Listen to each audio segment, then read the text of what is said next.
नमस्कार, जय श्री राम, वंदे मातरम, भारत माता की जय, जय हिंद। मैं हूं आपका डॉक्टर एन के चलोत्रा।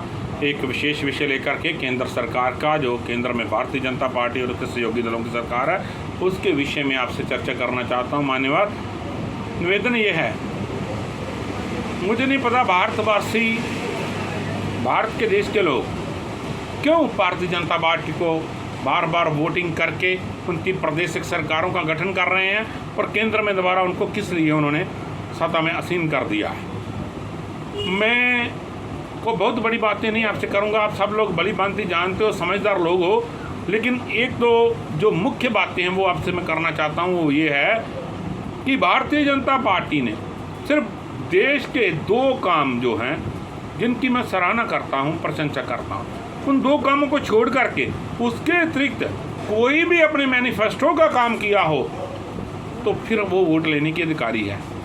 वो दो काम मैं बता देता हूँ आपको। ईश्वर परमेश्वर भगवान श्री राम जी के मंदिर का जो डिस्प्यूट था उसको ख़त्म करके मंदिर बनाना प्रशंसनीय काम है। उसके उपरांत कश्मीर में धारा 370 को हटाना प्रशंसनीय काम था। बहुत लंबे लटका हुआ जो मामला था।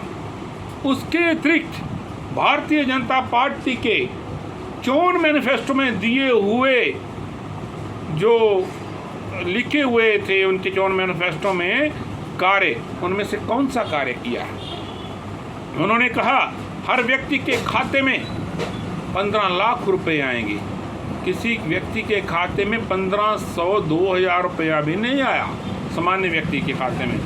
उन्होंने कहा प्रत्येक वर्ष भारतवासी यूथ को, नौजवानों को, 2 करोड़ नौजवानों को रोजगार प्रत्येक वर्ष दिया जाएगा। और क्या हुआ? मेरे ख्याल से प्रति वर्ष कम से कम 40 से 50 लाख लोग बेरोजगार कर दिए। उन्होंने कहा मनमोहन सिंह की सरकार में, कांग्रेस की सरकार में बहुत ज़्यादा महंगाई है, हाहाकार मची हुई है। पेट्रोल, गैस, डीजल, खाद्य पदार्थ, हर एक चीज़ का मूल्य बहुत ज़्यादा है। हम महंगाई को नियंत्रित करेंगे। आप बताइए, आज भारतीय जनता पार्टी की सरकार एक बार रिपीट होने के उपरांत दूसरी टेन्योर में चल रही है। 7 से 8 साल सरकार के निर्माण को हो गए हैं। जब से ये सरकार बैठी है, एक भी पैसा महंगाई कम नहीं हुई, बल्कि जबकि मनमोहन सरकार में जितनी महंगाई थी उससे डबल भी नहीं, उससे 10 गुना ज़्यादा महंगाई भारत की जो लोग हैं, रसोई से लेकर के उनके प्रत्येक कार्य तक महंगाई बढ़ गई है। और कितने लोग बेरोजगार हो गए। माननीय प्रधानमंत्री जी के खाद्य मंत्री ने एक रिपोर्ट पेश की थी पीछे कि देखिए,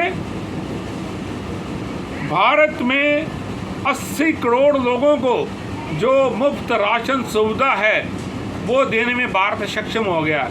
अरे माननीय प्रधानमंत्री जी, माननीय खाद्य मंत्री जी और केंद्र सरकार, मैं आपको ये बता देना चाहता हूँ, जिस देश में लोग गरीब हो जाएं, मुफ्त के राशन पर निर्भर हो जाएं, वो देश प्रगतिशील नहीं होता। उसका भावार्थ ये होता है कि देश में लोग बेरोजगार हो गए हैं और उन्हें बिलो पॉवर्टी लाइन में लाया गया है। तभी तो उनको राशन फ्री में लेने के लिए आवेदन करना पड़ा, हाथ फैलाना पड़ा, भीख मांगनी पड़ी। मान्यवर, आपने देश की आर्थिक व्यवस्था को खोखला कर दिया। आपने प्राइवेटाइजेशन मात्र इसलिए की, जो देश के जितने भी बड़े बड़े संगठन थे, व्यापारिक औद्योगिक इकाइयाँ बढ़ोतरी में भी चल रही थी, वो आपने इसलिए प्राइवेटाइज कर दी हैं उनके, मगर मात्र एक ही कारण है, आरक्षण को समाप्त करना। आप सीधे आरक्षण को समाप्त करते तो जितने अनुसूचित जाति, जनजाति, पिछड़ा वर्ग, अन्य पिछड़ा वर्ग और भी जो व्यक्ति थे वो सब प्रभावित होते। लेकिन आपने एक बिल्कुल बड़ी भांति सोची समझी चाल के तहत आरक्षण समाप्त करने के लिए सारे विभागों को प्राइवेटाइज कर दिया। इससे देश की आर्थिक स्थिति खोखला हो गई है। ब्रिटिश गवर्नमेंट के अकॉर्डिंग जैसे सिस्टम चलता था, सारी मोनोपोली जो है वो चंद घरानों के हाथ में आ गई है। वो जब चाहते हैं आपको मिलते हैं, आपके मंत्रियों को मिलते हैं, सीधा सीधा वो आपको ऑफर देते हैं कि इस वस्तु के दाम बढ़ाने हैं, और आपका मंत्रिमंडल हंसते हंसते उसको स्वीकार कर लेता है। फिर वही पैसे जो आपको मिले होते हैं वो चुनावों में लगाए जाते हैं और आप चुनाव जीतते हो। वास्तविक मैं भारत के देश के वासियों को ये निवेदन करना चाहता हूँ कि भारतीय जनता पार्टी की सरकार जब से बनी है तब से महंगाई नियंत्रित नहीं हुई। अपने चोन मैनिफेस्टो पे उन्होंने कोई भी कार्य नहीं किया है, मात्र 2 कार्य जो मैं निम्नलिखित बता चुका हूँ उनको छोड़ करके। तो उनको बार बार सरकार में किस लिए बैठाएं? आज पंजाब की समस्या खड़ी हो गई, आम आदमी सरकार को बने अभी जुम्मे 15 दिन हुए हैं तो लोग उनसे पूछने लगे आपने ये नहीं किया वो नहीं किया। मैं कोई आम आदमी पार्टी का कार्यकर्ता या लीडर नहीं हूँ, लेकिन सामान्य तौर पर कहता हूँ 15 दिन जो सरकार बनती है, अभी 3-4 महीने तो सरकार को समझने में लग जाएंगे। सभी नए चेहरे हैं और ऊपर से आपने ये प्रस्ताव रख दिए कि चंडीगढ़ में यूटी में केंद्र का प्रशासन जो है कार्य करेगा, केंद्रीय सिविल कोड लागू होगा और ब्यास बाखड़ा प्रबंधन में आपने सभी पंजाब के अधिकारियों को परमानेंट हटा दिया। उसके उपरांत आप नई ये एक कंडीशन रख रहे हैं कि जो बिजली में जो ग्रामीण विकास फंड है वो आपको इसलिए नहीं दिया जाएगा क्योंकि आप तो पहले 85,000 इलेक्ट्रॉनिक चिप वाले मीटर लगाएं और उसके उपरांत जो है आप क्या सब्सिडी जो दे रहे हैं बिजली पर और लोगों को फ्री यूनिट दे रहे हैं वो बंद करें। ये सरकार को फेल करने के जो आप नए टेक्निक अडॉप्ट कर रहे हैं ये मत करिए, इससे देश को तोड़ने वाली बात है। और आपका तो शुरू से ही नियम ये रहा है सरकार बनाने के लिए धर्म जात की राजनीति करो। नौजवानों को आपने भरमा रखा है, जो 16 साल से लेकर के 22-23 साल के युवा वर्ग के लोग हैं, आप उनके मन में हिंदूवाद का एक कीड़ा डाल के बार बार वोट ले रहे हो। जब तक उन्हें समझ आएगी तब तक देश खोखला हो गया होगा, देश को आप बेच के खा गए होगे। ये जो सोच है, आपने हिंदुओं के लिए क्या किया है?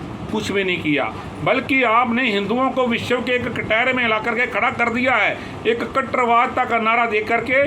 क्या मुसलमान, सिख, ईसाई, पारसी, बोधी,